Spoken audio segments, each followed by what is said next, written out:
Gulistan news के Delhi studio में आप सबको खुशामदीद। 5 बज चुके हैं। प्रोग्राम 5 के पंच के साथ मैं हूं आसिफ रशीद। कुछ बड़ी खबरें इस प्रोग्राम में आप तक पहुंचेगी और दिल्ली से लेकर जम्मू कश्मीर तक ताज़ा तरीन सूरत हाल पर हमारी नजर रहती है। कुछ बड़ी इंपॉर्टेंट डेवलपमेंट्स नई दिल्ली के अंदर जम्मू कश्मीर के मुतल्लिक अदालत उज़्मा में समाअत, और जम्मू कश्मीर की जब बात होगी तो वो मुद्दा जो काफ़ी जम्मू के अंदर गरमाया है, जिस पर अब तक हम सियासी जमातों के जो मेंबर्स हैं या जिम्मेदारान हैं उनको सड़कों पर एहतजाज करते हुए देख रहे थे, लेकिन आम शहरी भी मुख्तलिफ हिस्सों में बाहर निकले और बार एसोसिएशन जम्मू भी अब जाकर 2 अहम मामलात पर सरकार के सामने खड़ी हो गई है कि आप सब कुछ ठीक ठाक करें, नहीं तो फिर हमारी बारी है। उधर वादी कश्मीर के अंदर भी आज फिर से एहतजाज हुए, उस पर भी बात आगे चलकर करेंगे, लेकिन प्रोग्राम का आगाज उन 5 बड़ी खबरों के साथ जो अब तक सबसे ज्यादा सुर्खियों में है या सबसे ज्यादा जिन पर आप हम तक हमारे सोशल मीडिया हैंडल्स के जरिए, प्लेटफॉर्म के जरिए इस्तेमाल करके अपना फीडबैक पहुंचाते हैं या अपनी आरा का इजहार आप जरूर करते हैं। तो टॉप 5 में सबसे पहले आज बात अदालत उज़्मा की होगी, सुप्रीम कोर्ट ऑफ इंडिया की, जहां दफा 370 के मामले पर सुप्रीम कोर्ट में समाअत आज भी जारी रही और अदालत में जम्मू कश्मीर से मुतल्लिक 370 की मनसूखी को चैलेंज करने वाली अर्जियों पर 2 अगस्त 2023 से योमिया बुनियादों यानी डेली बेसिस पर समाअत जारी है। आज 8वें दिन की समाअत जब शुरू हुई तो चीफ जस्टिस डीवाई चंद्रचूड़ की सरबराही में 5 जजों की आईनी बेंच जो इस मामले की समाअत कर रही है, बेंच जिसमें जस्टिस संजय किशन कौल शामिल है, जस्टिस संजीव खन्ना है, जस्टिस BR गवाई है, जस्टिस सूर्यकांत है। सबसे पहले आज 1957 से शुरुआत की गई मरकजी हुकूमत के वकील की जानिब से जब द्विवेदी सबसे पहले आए और हुकूमत की जानिब से जवाबात दाखिल किए तो उनसे CGI ने सीधा उनके सवाल पर पूछा कि 1957 में अगर आप कह रहे हैं कि जम्मू कश्मीर का आइन वजूद में आया तो आर्टिकल 370 खत्म हो गया और सिर्फ गवर्निंग जो दस्तावेजात थे या डॉक्यूमेंट्स थे जम्मू कश्मीर का आइन बन गया। जरा ये समझाने की कोशिश करें और 370 की कौन सी खुसूसियात हैं जिनका वजूद खत्म हुआ। इसके अलावा CGI की तरफ से भी कहा गया कि पार्लियामेंट की किसी रुकन की तकर्री या फिर तकरीर रियासत जम्मू कश्मीर से किसी कौम के पाबंदे अहद का असर रखती है या नहीं, आप इसका जवाब दें। आईनी शिक की तशरीह में इसके मुज़म्मरात क्या होंगे, सवाल आज वकील से पूछा गया। इधर जस्टिस संजीव खन्ना ने कहा कि बहस के कुछ हिस्से पढ़कर इस नतीजे पर नहीं पहुंचा जा सकता कि आपको पूरा सियाक़ो सबाक पढ़ना होगा, बल्कि बहस में बयानात और सवालात को सामने रखना होगा जिनके जवाबात भी होते हैं। और चीफ जस्टिस ऑफ इंडिया जिनने 1957 में आइन साज असेंबली के फैसले के बाद इस पर आज फिर से तज़किरा करते हुए कहा कि हिंदुस्तान के कश्मीर के साथ या यूनियन ऑफ इंडिया की जब बात हो रही है तो किसी शिक को लागू करने का इख्तियार था या नहीं, आप सीधा इस पर जवाब दें, आइन के मुताबिक वकील से पूछा गया। 1957 से लेकर 2019 तक के जितने भी मामलात थे, फैसले थे, उस पर मरकजी वजारत, मरकजी हुकूमत जो है वो अपने वकला के जरिए, जिनमें सॉलिसिटर जनरल तुषार मेहता भी है, वो मुमकिन है कि कल अपना जवाब देंगे। लेकिन आज जम्मू कश्मीर के वकला जब दलाइल मुकम्मल कर चुके हैं तो कुछ एक बातें कुछ वकला की जानिब से की जानी थी, लेकिन जब आज बहस खत्म हुई, बाकी केसेस की समाअत आज सुप्रीम कोर्ट में शुरू हुई तो PDP के जो वकील हैं उनके लिए भी कोई अच्छी खबर नहीं थी, क्योंकि उनकी यानी एक ही क्लाइंट के 2 जो या एक ही पिटिशनर के 2 वकील एक ही बात लेकर आए। जो 2 दिन पहले एक और पिटीशन फाइल की गई है उस पर चीफ जस्टिस ऑफ इंडिया ने आज समाअत से इनकार किया और कहा कि कल बाकी के मामला देखते हैं। अगर एक ही पार्टी से, एक ही पिटिशनर से या एक ही किसी क्लाइंट को लेकर आप इस तरीके से 2 अलग अलग बातें बनाएंगे, थोड़ा सा मुश्किल होगा और अदालत के वक्त को जाया करने वाली बात है। बहरहाल इस पर मजीद समाअत कल भी जारी रहेगी और परसों का दिन भी मुमकिन है कि इन 2 दिनों में हुकूमत अपना जवाब मुकम्मल कर ले। दूसरी खबर भी अदालत से है और श्रीनगर के नौशहरा में 20 साल कानून की तालिबा यानी जो लॉ स्टूडेंट थी, 11 दिसंबर 2014 को खौफनाक तेजाब हमले करने के मामले में 2 अफराद को कसूरवार ठहराने के 6 दिन बाद आज अदालत ने मुलजमीन को उम्र कैद की सजा सुना दी। 5 लाख का जुर्माना भी इन पर आयद होगा। प्रिंसिपल डिस्ट्रिक्ट एंड सेशन जज श्रीनगर जवाद अहमद ने आज खचाखच भरी अदालत में यह फैसला सुनाया। अदालत ने स्पेशल पब्लिक प्रोसिक्यूटर AA तेली के दलाइल सुनने के बाद हफ्ते के आखिर में फैसला महफूज कर लिया था, जिनने मुजरिमीन के लिए ज्यादा से ज्यादा उम्र कैद की सजा का मुतालबा किया था, जबकि दोनों की नुमाइंदगी करने वाले वकील ने सजा को कम करते हुए 10 साल की सजा का मुतालबा किया था। गुज़श्ता जुमेरात को अदालत ने मुल्ज़िमान इरशाद अहमद वानी उर्फ सनी साकिन वजीरबाग श्रीनगर और मोहम्मद उमर नूर साकिन मेमना श्रीनगर को RPC की दफा 32 से रजाकाराना तौर पर तेजाब के इस्तेमाल में शदीद नुकसान पहुंचाना जैसी इसमें इल्जामात लगते हैं। और इसके अलावा 120B और 201 जिसमें सबूत को मिटाने की कोशिश या मुजरिमाना साजिश के तहत इकदाम किया जाता है, तो इन शिकों के तहत अदालत की जानिब से उन्हें मुजरिम करार दिया था। लेकिन आज अदालत ने फैसला सुनाते हुए कहा कि उन्हें सारे दलाइल या जो तफसीलात उन तक पहुंची, उससे पता चला कि इस्तगासा किसी भी माकूल शक व शुबे से बालातर मुल्जिमान के खिलाफ इल्जामात कायम करने में कामयाब रहा। इस तरह इस चार्जशीट को कबूल कर लिया गया है और मुल्जिमीन यानी इरशाद अमीन वानी और मोहम्मद उमर नूर, जो मुल्जिम नंबर 2 है, सेक्शन 326A, 201 और 120B आरपीसी के तहत काबिल सजा जुर्म के लिए कसूरवार ठहराया गया है। 5 लाख का जुर्माना भी इन पर आयद किया गया है। साल 2014 का वाकया था, नवंबर-दिसंबर के महीने में जब एक लॉ स्टूडेंट को टारगेट किया गया और नौशहरा श्रीनगर के अंदर इस बच्ची पर तेजाब फेंका गया था। खुद वो लॉ स्टूडेंट है, खुद इस वक्त इसी पेशे में है, जहां पर आज बिलाखिर उसको देर आए दुरुस्त आए इंसाफ मिला है। तीसरी खबर जम्मू कश्मीर इंतजामिया की बात करते हैं। सरकार की जानिब से डायरेक्टर मेहमान नवाजी और प्रोटोकॉल, तोशाखाना ऑफिसर और डायरेक्टर आर्काइव, आसार कदीमा और अजायब घर जम्मू कश्मीर के दरमियान तोशाखाना के असासों की निगरानी और इसके कब्जे में सहूलत फराहम करने के लिए 2 पैनल्स तश्कील देने का हुक्म दे दिया है। GAD commissioner secretary Sanjeev Verma ने एक हुक्मनामा जारी किया है, जिसके मुताबिक मुबारक मंडी जम्मू और सिविल सेक्रेटरीट जम्मू के असासों के लिए 5 रुकनी कमेटी जो आज के वक्त में काम करेगी। इस बीच डिप्टी कमिश्नर जम्मू, जिनको कन्वीनियर के तौर पर काम करना है, senior superintendent of police Jammu, इसके अलावा डायरेक्टर मेहमान नवाजी और protocol Toshakhana officer, director archives, archaeology and museum Jammu Kashmir और ट्रेजरी ऑफिसर सदर ट्रेजरी जम्मू, जो इसके रुकन होंगे। इसी तरीके से सदर ट्रेजरी और central store, hospitality and protocol Srinagar के असासों के लिए जो एसेट्स हैं उसके लिए कमेटी का डिप्टी कमिश्नर श्रीनगर को कन्वीनियर बनाया गया है। Senior superintendent of police Srinagar, director मेहमान नवाजी और प्रोटोकॉल तोशाखाना ऑफिसर, इसके अलावा director archives, archaeology and museum Jammu Kashmir के अलावा ट्रेजरर ऑफिसर सदर ट्रेजरी श्रीनगर इसके मेंबर्स होंगे, जिनको सदस्य के रूप में अब जाकर इन पैनल्स के अंदर काम करना है।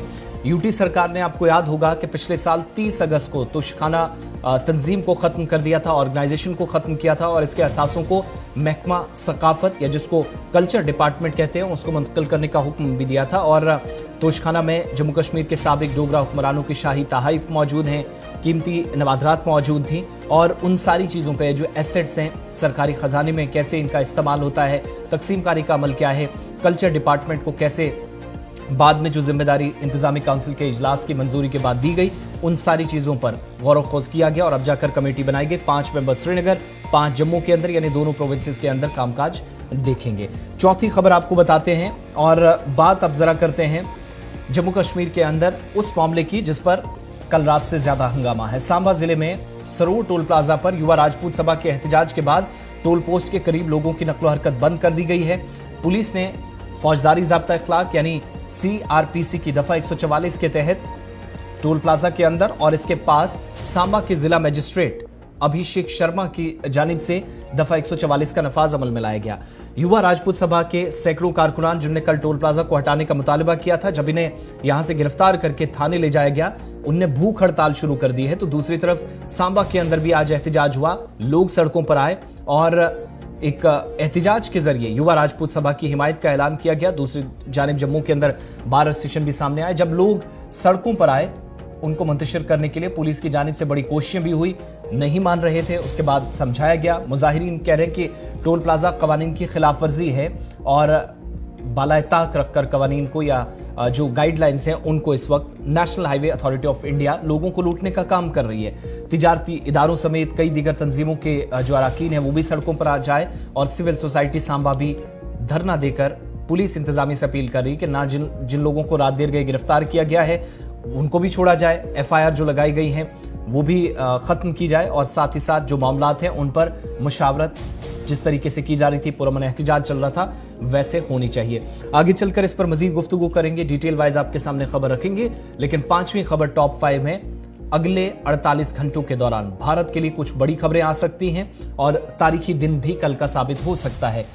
मिशन हिंदुस्तान का जो मिशन चांद है, चंद्रयान 3 जो चांद पर उतरने के लिए तैयार है। चांद मिशन चंद्रयान 3 जो कि आपको याद होगा कि कामयाबी के साथ मुख्तलिफ मराहिल से आगे बढ़ रहा है और आखिरी मरहले में पहुंच गया। और चंद्रयान लैंडर मॉड्यूल ML-23 जो कल 23 अगस्त को शाम 6:04 पर चांद के जुनूबी कुतुब इलाके में उतरेगा और अब तक मिशन बिल्कुल अच्छी कारकर्दगी का मुजाहिरा कर रहा है और सबकी नजरें इस लैंडिंग पर है, जो अगर कामयाब हो जाता है तो हिंदुस्तान को अक़वाम के एलीट ग्रुप में शामिल कर दिया जाएगा, जिसमें अमेरिका, रूस और चीन शामिल हैं। इसरो के साइंसदान निस्फ शब्द से चंद्रयान 3 मिशन की निगरानी कर रहे हैं। यहां पर यह भी आपको याद दिलाना जरूरी है कि चंद्रयान 3 की लैंडिंग से चंद घंटे कबल इसरो ने एक संगे मील हासिल किया और जब बद्दार में ले जाने वाली जो चंद्रयान 2 ने कल चंद्रयान 3 का लैंडर मॉड्यूल रस्मी तौर पर इस्तकबाल किया, तो चंद्रयान 2 ऑर्बिटर चंद्रयान 3 लैंडर के साथ इसरो के लिए बैकअप मवासलाती चैनल होगा। और इसरो ने एक्स चंद्रयान 3 मिशन एक पोस्ट में कहा कि ऐसी सूरत हाल है जहां पर इस वक्त सबकी नजरें या देखा जा रहा। बहरहाल सबकी नजरें कल पर है। 6:04 पर चंद्रयान 3 मदारी मिशन की जिंदगी में 7 साल का इजाफा हुआ है और चंद्रयान 3 अपने आखिरी पड़ाव यानी मिशन मून मुकम्मल करने के बाद भारत के नाम इतिहास या तारीख रचेगा। ये तो 5 बड़ी खबरें थी जो आपके सामने हमने रखी। तय फॉर्मेट के मुताबिक हमें आगे बढ़ना है और यहां अब शुरुआत करेंगे उन खबरों के साथ जो जम्मू कश्मीर से मुतल्लिक है और काफी अहम भी। सबसे पहले बात आज उन बच्चों की करेंगे जो जम्मू कश्मीर यूनियन टेरिटरी के अंदर कहीं ना कहीं लावारिस थे या ऐसे बच्चे जिनको इंतजामिया की जानिब से जम्मू कश्मीर प्रशासन की तरफ से बचाया गया। खास बात यह है कि 255 बच्चे जिनको जम्मू कश्मीर के अंदर पिछले 3 सालों में रेस्क्यू किया गया है।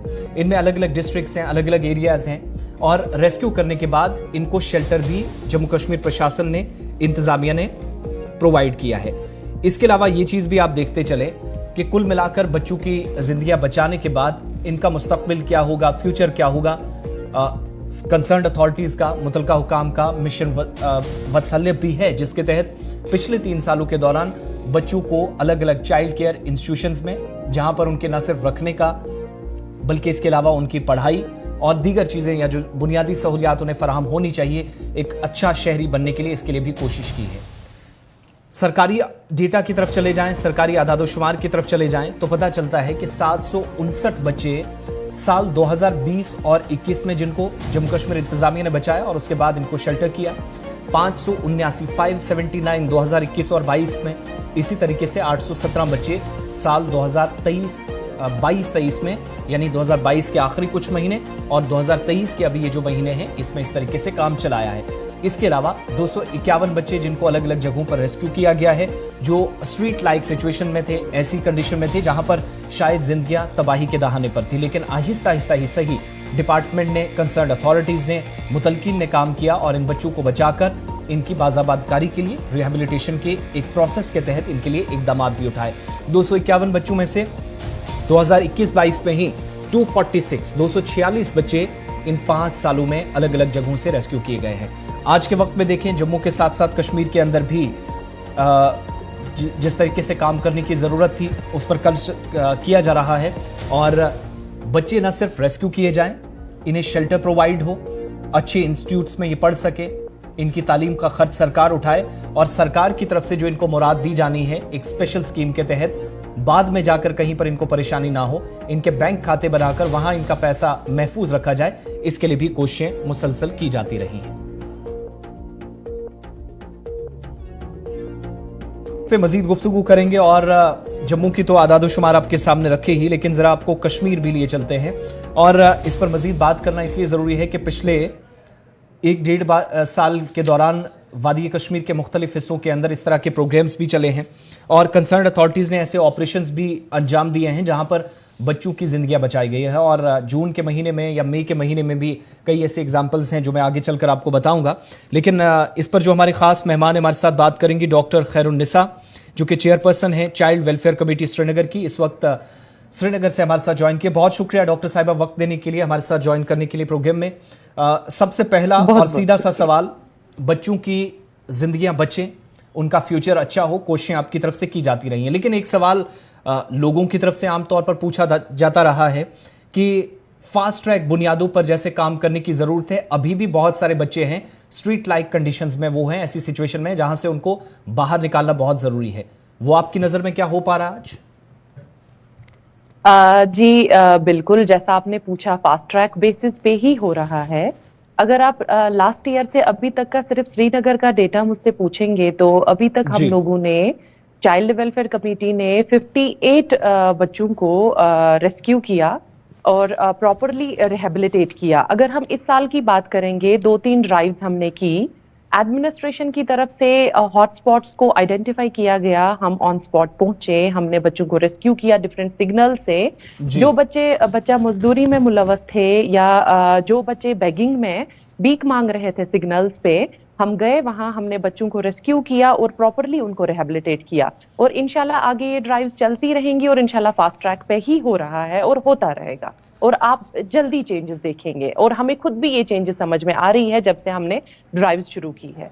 अच्छा, एक चीज, अब आपने कहा कि 50 से ज्यादा बच्चों को आपने रेस्क्यू किया, उनके लिए इकदाम भी उठाए। मुझे जून के महीने में भी वो कार्रवाई याद आ रही है जब आपने बाईपास के एरिया में आपने कार्रवाई की थी श्रीनगर के अंदर। बहुत सारे बच्चे हैं जो आज के वक्त में अलग अलग इलाकों में गाड़ियां साफ करते नजर आते हैं, मजदूरी में डायरेक्टली उनको जोड़ा जाता है या इन्वॉल्व किया जाता है। और कई ऐसे बच्चे जो बाहर से लाए जाते हैं लोकल लेवल पर, as compared to other states बहुत शायद कम नजर आता है। लेकिन क्या ये जितने बच्चे आप रेस्क्यू करते हैं, मैक्सिमम नंबर कहाँ का है, लोकल और नॉन लोकल्स? एक्चुअली अभी तक जैसा मैंने बताया कि श्रीनगर डिस्ट्रिक्ट में हमने 58 बच्चों को रेस्क्यू किया है अभी तक, लास्ट ईयर से अभी तक। तो उसमें से ज्यादातर जो बच्चे थे वो नॉन लोकल्स ही थे। तो लोकल बच्चे गिने चुने थे, और चाहे नॉन लोकल्स थे या लोकल्स थे, प्रॉपरली सब रिहेबिलिटेट हो चुके हैं। अच्छा, ये जो एक तासुर है या लोग कह देते हैं या सोशल मीडिया पे बहुत सारी बातें हमने देखी कि कई बच्चों को सुबह सुबह गाड़ियों के जरिए छोड़ दिया जाता है, क्या ये बात आपके नोटिस में आई है और ये दुरुस्त है? अभी हमारी नोटिस में आई है, आपने भी हमारी नोटिस में लाया ये अभी। लेकिन मसला ये है कि चाइल्ड वेलफेयर कमेटी का जो काम है वो है बच्चे को रेस्क्यू करना, उसको आइडेंटिफाई करना, रिहेबिलिटेट करना। और ये कहाँ से आते हैं, क्यों आते हैं, ये हमारा जुरिस्डिक्शन नहीं है actually. It is the investigating authority जो इस बारे में इन्वेस्टिगेशन कर सकते हैं। It's the labour department, it's the police department जो टेक केयर करेंगे इस चीज का कि ये कहाँ से आते हैं ये बच्चे, कौन लाता है इनको। ये हमारा एक्चुअली जुरिस्डिक्शन नहीं है, हमारा रिहेबिलिटेशन का काम है। पुलिस और जो लेबर डिपार्टमेंट है वो अपनी रस्मी कार्रवाइयां पूरी करके आगे का एक्शन आपको करना होता है। जी जी जी, एग्जैक्टली। हमारे सामने बच्चे को लाया जाएगा और बच्चा जो ही हमारे सामने प्रोड्यूस हो जाएगा, हमें उसकी रिहेबिलिटेशन प्रोसेस प्लान करना है। अदरवाइज ये कहाँ से आते हैं, कौन लाता है इन्हें, ये हमारा जुरिस्डिक्शन नहीं है। हाँ, अब अगर बच्चा हमारे तक नहीं लाया गया तो हम खुद सोमोटो कॉग्निजेंस लेके बच्चे तक रीच आउट कर देते हैं। तो ये इनके पेरेंट्स को भी आप जरूर मुलाकात करते होंगे क्योंकि आप जिम्मेदारी तो निभा ही रहे हैं। काउंसलिंग का भी कोई प्रोसेस होता है? ऐसा हमने देखा है कि जब आप बच्चों को लाते हैं या फर्दर पॉलिसी के मुताबिक काम करना है तो फिर पेरेंट्स के साथ भी किसी तरह की मुशावरत होती है कि अब जो हमारा काम है यानी आपका है वो आपने करना है, लेकिन पेरेंट्स की क्या जिम्मेदारियां हैं वो समझाने की कोशिश होती है। क्योंकि जब हायर अप से हम बात करते हैं वो कहते हैं कि काउंसलिंग बाज़ाब्ता पेरेंट्स की भी की जाती है। बिल्कुल सही। पेरेंट्स को जो ही बच्चा रेस्क्यू हो जाता है तो उसके पेरेंट्स को ढूंढा जाता है, जिसके पेरेंट्स नहीं है उनके गार्डियंस को ढूंढा जाता है। बाज़ाब्ता उनकी काउंसलिंग होती है, उनसे हम क्या नाम है अंडरटेकिंग्स लेते हैं कि बच्चों को वो इन कामों में मुलव्वस ना होने दे। प्रॉपर काउंसलिंग होती है, काउंसलिंग सेशंस होते हैं। कभी कभार हमें लगता है कि कभी कभार हम ये जो हमारे गाइडेंस काउंसलर्स होते हैं या क्लिनिकल साइकोलॉजिस्ट्स होते हैं, इनसे भी हम इनकी काउंसलिंग कराते हैं। प्रॉपर काउंसलिंग होती है बच्चे की भी और उनके पेरेंट्स की भी। जी ठीक है। अच्छा, एक और बड़ी इंपॉर्टेंट चीज, बहुत सारे केसेस अनरिपोर्टेड है हमारी नज़र में, या आप चूंकि इसी शोबे से वाबस्ता है, काम करते हैं, शायद आपके नोटिस में ऐसे भी केसेस आते हों जो आज तक अथॉरिटीज़ तक या मुतलकिन तक पहुंचे ही नहीं। कैसे केसेस को सामने लाने की कोशिश आपकी तरफ से होती है? क्या इसी बुनियाद पर कि पुलिस और लेबर डिपार्टमेंट जो डेटा प्रोवाइड करेगा उसी पर मबनी जो रिपोर्ट्स हैं उस पर काम होता है, या आपकी तरफ से भी कोई इस तरह की कैंपेन चलाई जाती है, एंटी बैगिंग कैंपेन, जैसे पिछले कुछ हफ्तों या महीनों के दौरान श्रीनगर के आसपास के इलाकों में हमने देखी? तो ये प्रोसेस डायरेक्टली आप भी चलाते हैं या फिर इन दो डिपार्टमेंट्स के कोऑर्डिनेशन से उसके बाद आप फाइनल डिसीजन लेते हैं? देखिए, जैसा मैंने बताया कि ये सिर्फ लेबर डिपार्टमेंट या पुलिस कंसर्न का ही काम नहीं है कि हमारे सामने बच्चे को लाए। ये आपका काम है, मेरा काम है, मेरे हमसाये का काम है। हर एक पब्लिक सेपरेटेड पर्सन किसी भी जगह अगर किसी बच्चे को देखते हैं, उन्हें हमारे पास लाना है बच्चे को। तो ठीक है, अब अगर हमारे सामने बच्चे को प्रोड्यूस नहीं किया जा रहा है तो चाइल्ड वेलफेयर कमिटी का जुरिस्डिक्शन है कि वो सो मोटो कॉग्निजेंस लेके हम ऐसी ड्राइव्स कर रहे हैं। जैसा आपने अभी बताया कि पीछे भी हमने काफी ड्राइव्स की, हमने सो मोटो कॉग्निजेंस लिया, हम हॉटस्पॉट्स पे गए, आइडेंटिफाइड हॉटस्पॉट्स पे, और हमने वहां से बच्चों को खुद से रेस्क्यू कर लिया। रिसेंटली हमें याद है कि 15 बच्चे आपकी तरफ से रेस्क्यू किए गए, फिर एंटी बैगिंग ड्राइव भी श्रीनगर डिस्ट्रिक्ट में चली, 15 बच्चे वहां भी। और ऑफिशियल डेटा भी कहता है कि 14 लड़के जो हैं और एक लड़की इनमें शामिल थी, ये जो 15 बचाए गए नौगाम के आसपास। और जब जून के महीने में भी आपने कार्रवाई की, उसके बाद से भी बहुत सारे ऐसे केसेस आए जहां पर आपकी तरफ से काम किया गया। एक आपकी तरफ से यह जो एक मिशन एक चल रहा है वो है मिशन वत्सल्य, जिसके तहत डायरेक्टर मिशन जो है वो सारे इकदाम उठाता है जम्मू कश्मीर के अंदर। तो पढ़ाई वगैरह का या जो बाकी इनको अगर इन फ्यूचर इनको फंडिंग करने हो, सरकार कोई पैसा देती हो, तो उसके लिए क्या आपके पास भी कुछ पॉलिसीज हैं? कैसे फाइनेंशियली इनको सपोर्ट की जाती है बच्चों को? एक तो इमोशनली या मेंटली इनको स्ट्रांग रखने की कोशिश तो आप होती है, लेकिन फाइनेंशियली भी चूंकि जिंदगी का मसला होता है, तो कैसे चीजें मैनेज होती है इन फ्यूचर? एक्चुअली ये चिल्ड्रन इन स्ट्रीट सिचुएशंस, जिसको हम CISS कहते हैं, तो ये 3 कैटेगरीज के होते हैं। पहले वो बच्चे जो पूरा दिन स्ट्रीट्स पे गुजारते हैं और उसके बाद रात भी स्ट्रीट्स पे ही गुजारते हैं, जिनके पास कोई घर ठिकाना नहीं है, जिनके माँ बाप नहीं है। तो उनके लिए जो हमारे पास एक रिहेबिलिटेशन प्रोसेस है, वो हमारे पास इंस्टीट्यूशनलाइजेशन है। लाइक हम इनको चाइल्ड केयर इंस्टीट्यूशंस में इनका एडमिशन कराते हैं और इनको प्रॉपर स्कूलिंग करवाते हैं। इनका पूरा न्यूट्रिशन डेवलपमेंट का हम ख्याल रखते हैं, क्योंकि ये वो बच्चे हैं जिनका देखभाल करने के लिए कोई भी नहीं है। ये एक पहली कैटेगरी है जो स्ट्रीट्स पे होते हैं पूरा दिन पूरी रात, जिनका कोई घर ठिकाना नहीं है। तो दूसरी कैटेगरी स्ट्रीट सिचुएशन वाले बच्चे वो हैं जो पूरा दिन स्ट्रीट्स पे होते हैं, लेकिन शाम को चाहे वो बेगिंग में हो, चाहे वो क्या नाम है लेबर में हो, मतलब बच्चा मजदूरी कर रहे हैं या भीख मांग रहे हैं, अल्टीमेटली पूरा दिन वो स्ट्रीट्स पे गुजार के अपने घर चले जाते हैं। तो उनके लिए भी हमारा रिहेबिलिटेशन प्रोसेस है। लाइक हमारे पास उनके लिए पहले तो हम उनका एडमिशन करा देते हैं स्कूल्स में, और स्कूल्स के साथ साथ अगर हमें लगता है कि उनके घर की माली हालात सही नहीं है, सेंट्रली एंड जो स्टेट की जो हमारी जो ये स्कीम्स है उनके साथ जोड़ने की कोशिश करते हैं। और हमारे पास स्पॉन्सरशिप स्कीम भी है जिसमें हमने इन बच्चों को लिंकेज करते हैं, जिसमें इनको बाकायदा हर महीने पढ़ाई और इनके न्यूट्रिशन हेल्थ के लिए पैसा मिलता है। तो तीसरी कैटेगरी वो बच्चे हैं, जैसा आपने पहले सवाल में पूछा, जो नॉन लोकल्स है, जो स्लम डिस्प्लेसमेंट की वजह से या जो सीजनली यहाँ पे माइग्रेशन कर देते हैं अपने माँ बाप के साथ, या माँ बाप के साथ वो भीख मांग रहे होते हैं सिग्नल्स पे या स्ट्रीट्स पे, या जो माँ बाप के साथ जो क्या नाम है मजदूरी कर रहे होते हैं। तो उनके लिए हमारे पास रिहेबिलिटेशन प्रोसेस जी टेम्पररी रिहेबिलिटेशन के लिए किसी चाइल्ड केयर इंस्टीट्यूशन या चाइल्ड शेल्टर होम में रखते हैं।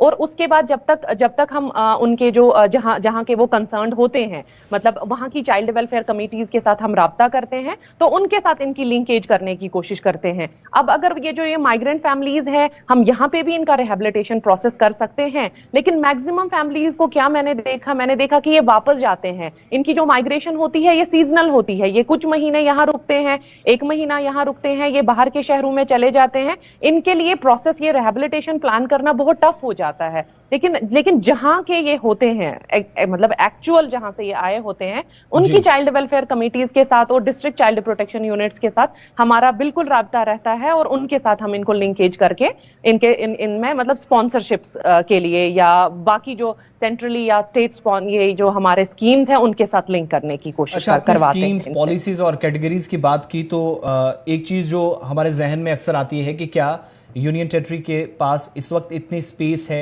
या प्रॉपर रिहेबिलिटेशन पॉलिसी है इस वक्त के?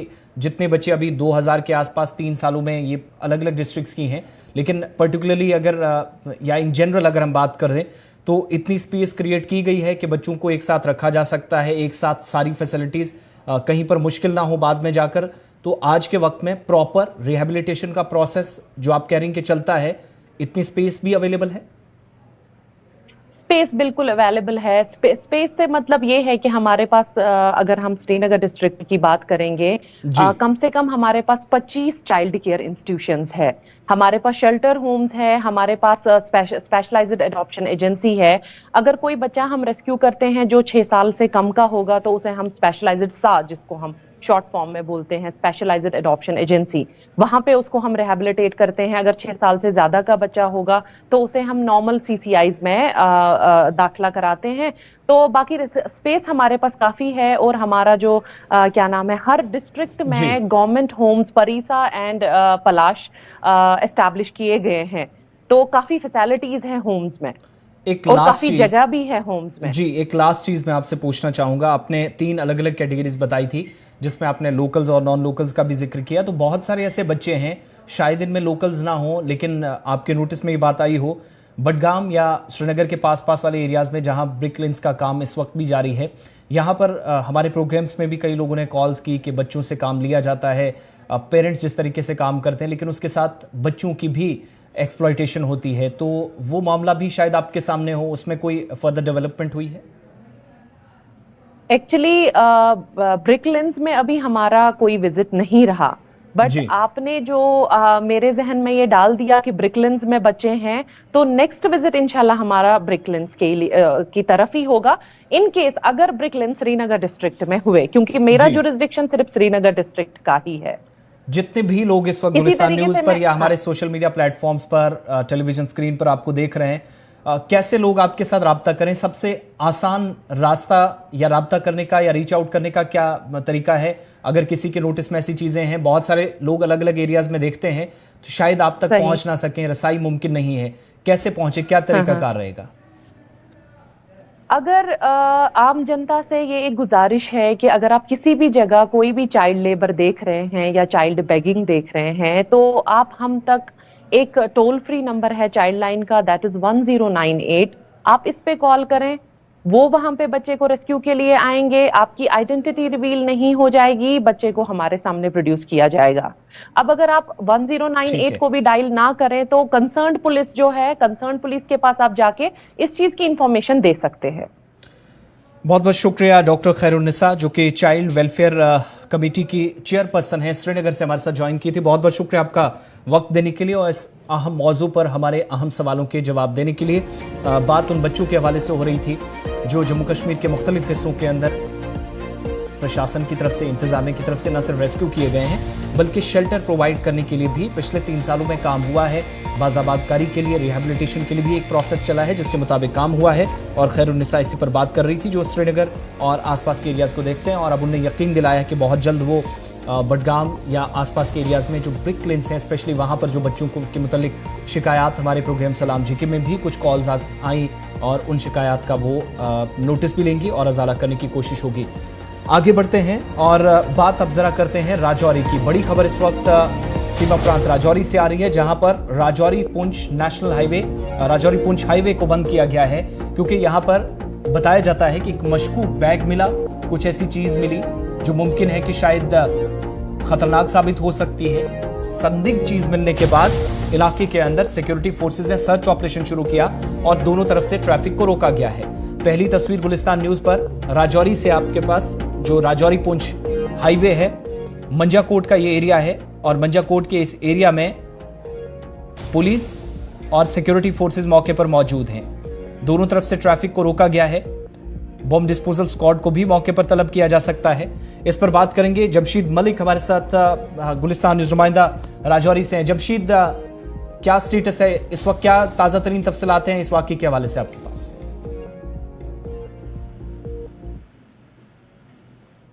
अच्छा, बिल्कुल जिस तरह मैं आपको ये बता रहा हूँ, इलाका इस वक्त हम खड़े हैं राजौरी पुंछ हाईवे पर, जहां आप देख सकते होंगे कि एक आरोपी की गाड़ी फौज की यहां से गुजरी, उसके बाद कुछ मुश्तबा शय की यहां पे मौजूदगी पाई गई, जिसके बाद इस पूरे हाईवे को अब गाड़ियों की आवाजाही के लिए बंद कर दिया गया है। जम्मू कश्मीर पुलिस के जवान की बात करें, स्पेशल ऑपरेशन ग्रुप की बात करें, या सेना के जवानों और सीआरपीएफ के जवान भी इस वक्त इस पूरे इलाके में है। आप देख सकते होंगे इस हाईवे को इस वक्त गाड़ियों की आवाजाही के लिए बंद कर दिया गया और बड़े पैमाने पर इस इलाके में इस वक्त सर्च ऑपरेशन चलाया जा रहा है। इसके साथ अगर ये इलाका इलाका मैं आपको दिखा रहा हूँ, ये इलाका जो पुंछ की तरफ जाने वाला रास्ता है और बिल्कुल ये राजौरी की तरफ जाने वाला है। दूसरी तरफ पिछले कुछ दिनों से जिस तरह बाबा बूढ़े अमरनाथ की यात्रा का सिलसिला भी जारी है, और ऐसे में जम्मू कश्मीर पुलिस की बात करें या सेना की बात करें या सीआरपीएफ की बात करें, उनकी तरफ से वक्फे से हाईवे को दोबारा चेकिंग की जाती है। और चेकिंग के दौरान आरोपी की जब एक गाड़ी यहाँ से गुजरी तब कुछ मुश्तबा शय इस इलाके में पाए जाने की खबर आई है, जिसके बाद इस पूरे इलाके को इस वक्त बंद करके सर्च ऑपरेशन पूरे पैमाने बड़े पैमाने पर इन उपले इलाकों के साथ साथ हाईवे पर भी चलाया जा रहा है और गाड़ियों की आवाजाही पूरी तरह यहाँ बंद कर दी गई। इस वक्त आप देख सकते हो जम्मू कश्मीर पुलिस की बात करें या फौज के जवानों की बात करें, उसके बाद सीआरपीएफ के जवानों की बात करें, लगातार आपको यहाँ नजर आएंगे। इस वक्त हाईवे क्लोज कर दिया गया है, क्योंकि इससे पहले भी पिछले साल की अगर बात करें 2 साल पहले चले जाएं तो इस हाईवे पे मंजाकोट पे भी इसी तरह की एक मुश्तबा चीज पाई गई, जिसमें बाद में जोरदार धमाका भी हुआ था मगर किसी जानी नुकसान नहीं हुआ था। मगर यहाँ भी इसी तरह की खबर सामने आने के बाद एकदम बड़े पैमाने पर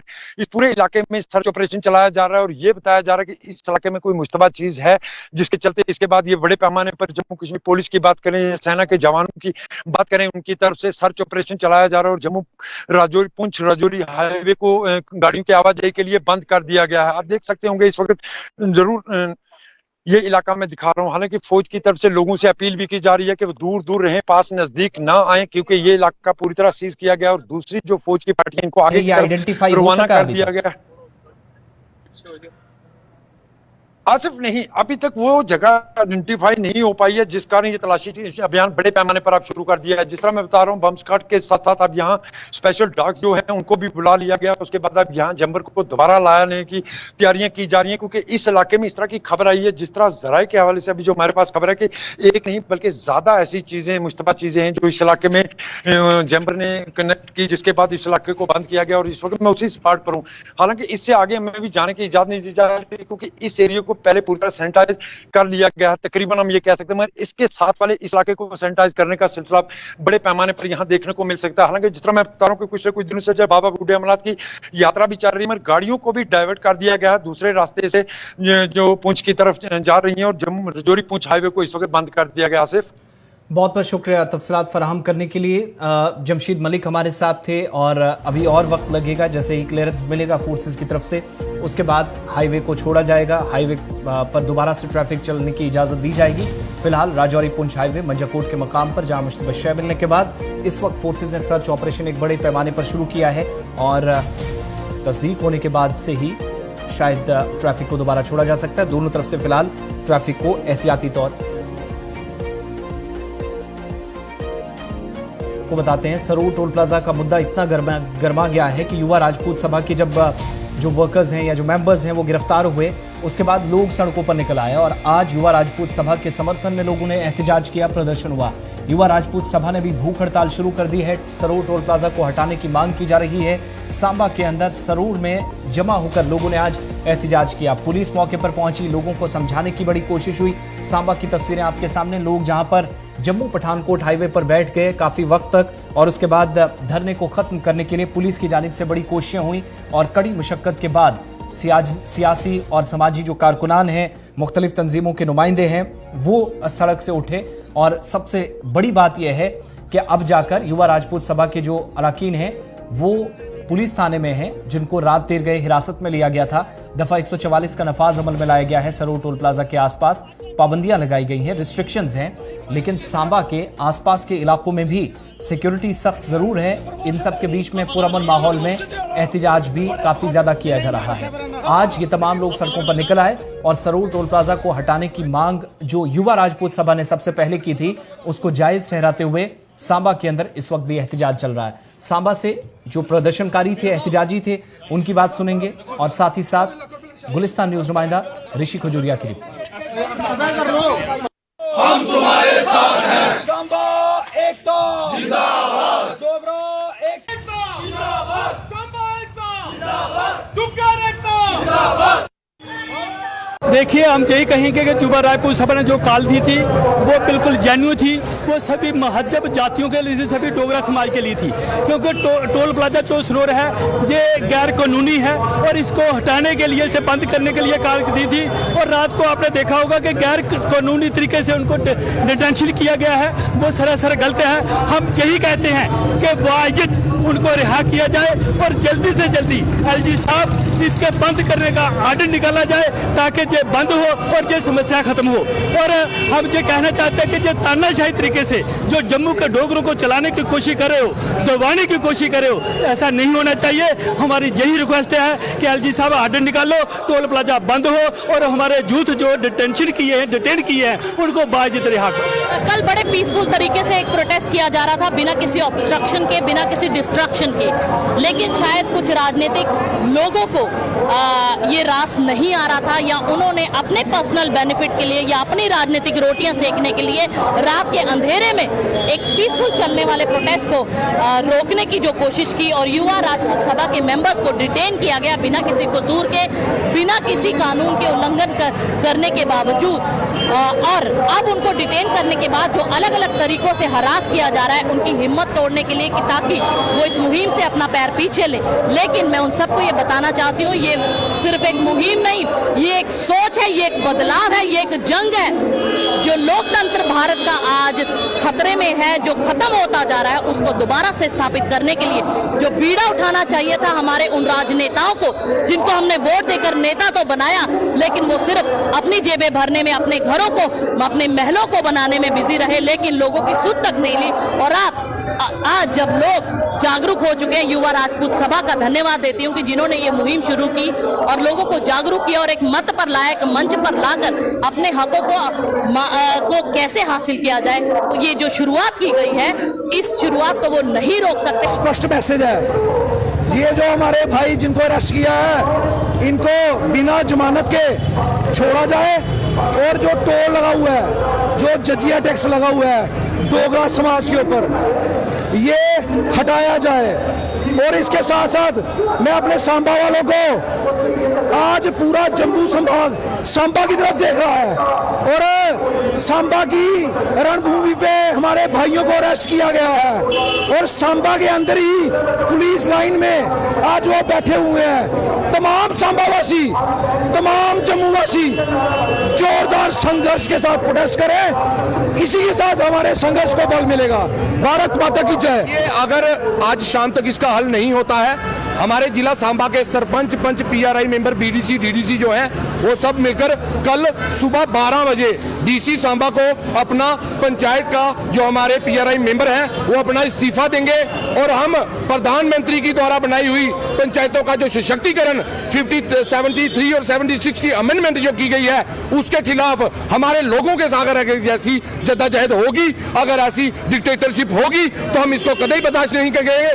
कल हमारे इस समय मैं सांबा के मुख्य चौक में मौजूद हूँ। आपको बता दें कि सांबा के लोगों की तरफ से यहाँ पे एक बड़ा प्रदर्शन किया गया है युवा राजपूत सभा के समर्थन में। आपको बता दें कि यहाँ पर तमाम युवा भी इकट्ठा हुए हैं, तमाम सांबा के बुद्धिजीवी लोग, जिसमें social organisation, civil societies, bar association, transport union, तमाम यहाँ पर जो ये इदारे मौजूद हैं युवा राजपूत सभा के समर्थन में। क्योंकि जिस तरह से देर रात को युवा राजपूत सभा के सदस्यों को डिटेन किया गया पुलिस की तरफ से और उसके बाद से कहीं ना कहीं यहाँ पर रिजेंटमेंट लोगों की जो है वो देखने को मिल रही है।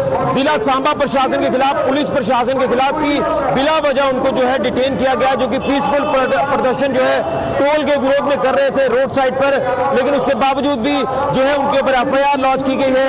अब यहाँ पर सांबा के लोगों द्वारा, जिला सांबा के तमाम लोग ये मांग कर रहे हैं कि जल्द से जल्द उनको रिहा किया जाए, रिलीज किया जाए और जो एफआईआर लगाई गई है उसे जो है वो खारिज किया जाए, नहीं तो सांबा का माहौल बिगड़ सकता है। मैं आपको बता दूं कि यहाँ पर जो आप तस्वीरें देख रहे हैं, यहाँ पर बड़ा हुजूम जो है यहाँ सांबा के मुख्य चौक में इस समय देखने को मिल रहा है। यहाँ आपको मैं बताता चलूं कि जो हाईवे है वो भी कुछ देर के लिए बाधित हो रहा है, लेकिन यहाँ पर आप पुलिस फोर्स, जहाँ तमाम जो सिक्योरिटी फोर्सेस के जवान है उनकी डिप्लॉयमेंट की जा रही है। यानी माहौल कभी भी खराब हो सकता है अगर मांगे नहीं मानी गई, यानी जल्द से जल्द अगर युवा राजपूत सभा के सदस्यों को रिलीज नहीं किया गया या उनके ऊपर जो लगी एफआईआर वो खारिज नहीं हुई या टोल को नहीं हटाया गया तो यहाँ पर माहौल खराब हो सकता है। क्योंकि सांबा के एजिटेशन ने जब जब भी रूप लिया है, एक भयंकर रूप लिया है, उसी को लेकर लगातार एक मंच पर डोगरा जो वो आ चुके हैं कि जल्द से जल्द उनकी रिहाई की जाए और इस टोल प्लाजा को, जजिया को जो है हटाया जाए। लेकिन अपडेट ये आ रहा है कि टोल प्लाजा सरोवर की बात करें तो अभी भी टोल जो है वो वसूला जा रहा है। यानी कल टोल जो है वो बंद था, लेकिन आज फिर से वहां पर टोल वसूलना शुरू कर दिया गया है।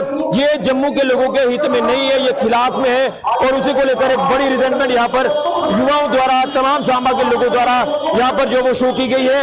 और यहाँ के जो सदस्य हैं सांबा के, जो युवा राजपूत सभा के समर्थन में आए हैं, वो जो डिटेन तमाम युवा राजपूत सभा के सदस्य किए गए हैं, यहाँ डिस्ट्रिक्ट पुलिस लाइन में इनको रखा गया है सांबा में, उनसे मिलने के लिए भी गए हैं और उनकी जो हालत वहां पर बनी हुई है उसको लेकर भी चिंता जताई है। और जो तमाम युवा राजपूत सभा के सदस्य डिटेन हैं, ये बताया जा रहा है कि वो आमरण अनशन पर बैठ गए हैं।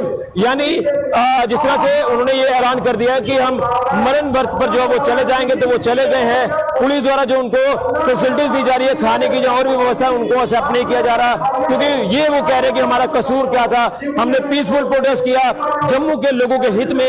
लेकिन सांबा प्रशासन, सांबा पुलिस प्रशासन के खिलाफ लोग सड़कों पर उतरे हैं और लगातार यहाँ पर जो है प्रशासन के खिलाफ नारेबाजी की जा रही है कि आपने जो किया वो अच्छा नहीं किया, इसके लिए जिम्मेवारी पूरी तरह से आपकी है। जो अड़ियल रवैया आपने बताया और टोल को नहीं हटाया, उसी के विरोध में यहाँ सांबा में भी एक बड़ा प्रदर्शन शुरू हो चुका है। अब हालात आने वाले समय में क्या कुछ बनते हैं, इसको लेकर इंतजार करना होगा। लेकिन कहीं ना कहीं एक चिंता का विषय बन सकता है अगर यहाँ के हालात खराब हो गए, यहाँ का माहौल खराब हो गया तो सांबा। चलिए, सांबा के अंदर इस वक्त प्रोटेस्ट चल रहा है, लेकिन साथ ही साथ जम्मू से भी आज आवाज उठी है और टोल प्लाजा और स्मार्ट मीटर्स के इस मामले पर बार एसोसिएशन भी अब सामने आ गई है। तवील मुद्दत के बाद ही सही, आज बार एसोसिएशन ने अपनी जुबान खोली, लबकुशाई की और बार ने भी क्लियर कर दिया कि टोल प्लाजा का मामला है या फिर स्मार्ट मीटर्स का। जैसे प्रॉपर्टी टैक्स के मुद्दे पर वो लेफ्टिनेंट गवर्नर एडमिनिस्ट्रेशन से मिले थे, उनकी बात को संजीदगी से सुना गया था, संजीदगी से लिया गया था। इस पर बात करने के बाद इन तमाम लोगों ने मिलकर काम किया था। लेकिन आज जाकर कम से कम उन्हें ये फिर से उम्मीद जगी है कि इसी तरीके से national highway authority of India, concern ministry, जो कि खुद इसको इलीगल करार दे चुकी है, और इसके अलावा जम्मू के अंदर या कश्मीर के अंदर जिस तरीके से शहरी परेशान है, इन मुसीबतों को देखते हुए, इन परेशानियों को देखते हुए एडमिनिस्ट्रेशन कोई संजीदा कदम उठाएगी। सीधे तौर पर क्लियर कर दिया गया कि अगर मामलात हल नहीं हुए, मसाइल को फौरी तौर से हल नहीं किया गया, तो फिर वो भी अगला कोर्स ऑफ एक्शन क्या होगा उस पर बहुत जल्द बताएंगे। लेकिन फिलहाल कुछ दिनों का इंतजार बार एसोसिएशन करेगी, मगर जहां जहां अवाम के मफाद की बात है, शहरियों के मफाद की बात है, बार एसोसिएशन ने क्लियर कर दिया कि वो हमेशा खड़ी रही है, इस बार भी खड़ी रहेगी। सिर्फ इंतजार इस बात का है कि अगर एडमिनिस्ट्रेशन कदम उठाती है, ठीक है, अगर फौरी तौर पर कोई कदम नहीं उठाया जाता तो फिर वो भी सड़कों पर उतरने के लिए मजबूर होंगे। लेकिन सीधे तौर पर बार एसोसिएशन ने आज युवा राजपूत सभा की जो कॉल्स थी, जो प्रोटेस्ट थे, उसके लिए हिमायत का ऐलान कर दिया है। प्रोग्राम के आखिर में एक खास गुफ्तगू आप देखें, जहां पर जम्मू बार एसोसिएशन के सदर के साथ गुलिस्तान नुमाइंदा अनिल शर्मा ने बातचीत की। मुझे आप इजाजत देंगे, लेकिन बार एसोसिएशन का असल में स्टैंड क्या है वो इस गुफ्तगू में आप देखिए। एक गाइडलाइन नहीं, ये एक लेजिस्लेशन है। इस वक्त हमारे साथ बातचीत करने के लिए गुलिस्तान के साथ जो है बार एसोसिएशन के प्रेसिडेंट मौजूद हैं और इनसे बातचीत करते हैं। जम्मू कश्मीर के इस कॉज को लेकर जो है बार एसोसिएशन भी सामने आई है और यंग लॉयर एसोसिएशन के भी प्रेसिडेंट यहां पर मौजूद हैं। सर, हम किस तरह से देखें, जो बार एसोसिएशन है लगातार एनालाइज कर रही थी, आज सामने आई है, मीडिया को मुखातिब हुई है, क्या कॉज है, जैसे कि हम टोल प्लाजा देखें, स्मार्ट मीटर लेके, और इन कॉज को लेकर क्या आपका रुख है? देखिए, हम स्टार्ट टोल प्लाजा से करते हैं, सरोवर टोल प्लाजा खसूसन। आप लोग 24/7 टोल प्लाजा, सरोवर टोल प्लाजा के इवेंट को कवर कर रहे हो। जम्मू के लोग भी सड़कों पे हैं। High court bar association Jammu कभी भी जम्मू के कॉज को लेके पीछे नहीं रही है। हम लोग एक्सपेक्ट कर रहे थे कि 7-8 दिनों में, जब से ये सरोवर टोल प्लाजा को लेके एक पब्लिक ग्रीवेंस है, इसको नेशनल हाईवे अथॉरिटी रिड्रेस करेगी। एक्सपेक्टेड था। नेशनल हाईवे अथॉरिटी जो एक स्टैट्यूटरी बॉडी है नेशनल हाईवे एक्ट के अंडर, टोल प्लाजा कहाँ लगना है, टैरिफ क्या होगा, ये highway authority, national highway authority of India के डोमेन में है। नेशनल हाईवे अथॉरिटी कोई एब्सोल्यूट अथॉरिटी नहीं है, ये नेशनल हाईवे एक्ट और रूल्स के अंडर काम करती है। अब इन्हीं का रूल है, रूल ये है national highway determination of fee rules. इन्हीं का रूल है, रूल 8 सब रूल 2, जो कहता है कि 2 टोल प्लाजा 60 किलोमीटर के गैप में नहीं होने चाहिए। क्या highway authority, national highway authority of India अपने इस रूल को नहीं पढ़ पा रही? क्यों लोगों को ये मौका दे रहे हैं, क्यों लोगों को इतना एजिटेट होने दे रहे हैं, ऐसा लगे कि नेशनल हाईवे अथॉरिटी ने अपने कान बंद कर लिए हैं, या ये इंप्रेशन देने की कोशिश की जा रही है कि भाई साहब आप जो मर्जी करो, हम अपने रूल्स की तरफ देखेंगे भी नहीं। रूल्स बाइंडिंग है और ये अथॉरिटीज़ पे बाइंडिंग है, क्योंकि ये रूल्स अथॉरिटी के, और अगर ये रूल्स को नहीं भी देखना चाहते, इनके अपनी ministry honourable minister Nitin Gadkari ji ने 22 मार्च 2022 को on the floor of parliament clearly कहा था किसी क्वेश्चन के जवाब में कि हमारी रूल पोजीशन के मुताबिक 60 किलोमीटर में 2 टोल प्लाजा नहीं होंगे, और उन्होंने 3 महीने का टाइम दिया था कि जहां भी ऐसी कंप्लेंट है कि 60 किलोमीटर में 2 टोल प्लाजा हैं, वो 3 महीने में रिमूव किया जाएगा, एक ही रहेगा। ये 22 मार्च 2022 की स्पीच है। आज हम अगस्त एंडिंग 2023 में 1.5 साल हो गया। क्या नेशनल हाईवे अथॉरिटी अपनी मिनिस्ट्री की बात भी नहीं मानेगी? क्या ये सरोड टोल प्लाजा कोई एक्सेप्शन है? अगर एक्सेप्शन है तो आप सामने से आगे क्यों नहीं बताते हमको? अगला कदम क्या रहने वाला है बार एसोसिएशन का, और जिस तरह से स्मार्ट मीटर को लेकर भी आज आपने चर्चा की है, संक्षेप में बताइएगा कि क्या आपका जो है पूरी टीम का क्या स्टैंड रहने वाला है जम्मू कश्मीर? देखिए, स्मार्ट मीटर्स के बारे में एक चीज़ बड़ी क्लियर है, हम इनकी इंटेंशंस, डिपार्टमेंट की इंटेंशन के बारे में मैं कमेंट नहीं करना चाहता, बट क्या डिपार्टमेंट को आज खुद ही नहीं लग रहा कि जो ये मीटर्स इन्होंने इंस्टॉल किए हैं इसमें किस किस्म की पब्लिक ग्रीवेंस सामने आ रही है? आप ही लोग कवर कर रहे हो। इन्फ्लेटेड बिल स्मार्ट मीटर दे रहा है।